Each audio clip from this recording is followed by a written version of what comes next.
जब हजरत मूसा अलैहिस्सलाम बनी इसराइल को फिरौन की गुलामी से निकालकर फिलिस्तीन तक ले गए तो वहाँ पर शर्त ये थी कि लड़ते हुए दाखिल होना है। बनी इसराइल ने साफ मना कर दिया कि आप और आपका रब लड़े। अल्लाह ने बनी इसराइल को 40 सालों तक एक सहरा में भटकाए रखा, जहाँ हजरत मूसा अलैहिस्सलाम पर तौरात नाजिल हुई, जिसमें अल्लाह ने वादा किया था कि मैं इसहाक और इस्माइल की कौमों को अजीम कौमें बनाऊंगा।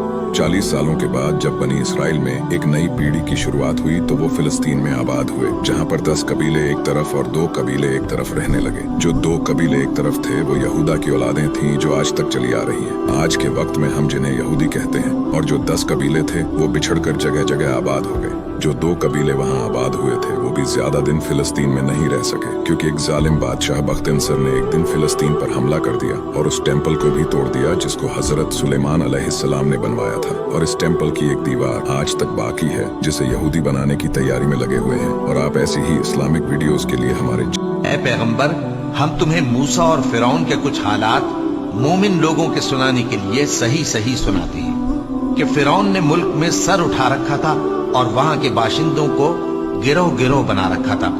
उनमें से एक गिरोह को यहां तक कमजोर कर दिया था कि उनके बेटों को ज़बाह कर डालता और उनकी लड़कियों को जिंदा रहने देता।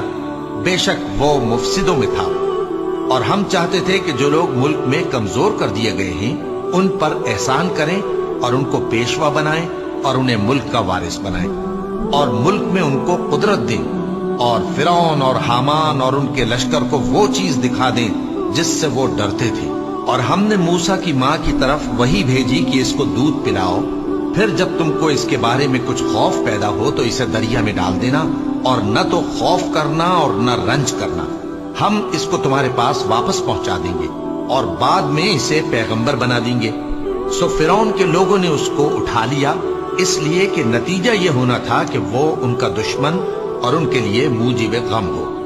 बेशक फिरौन और हामान और उनके लश्कर गलती पर थे,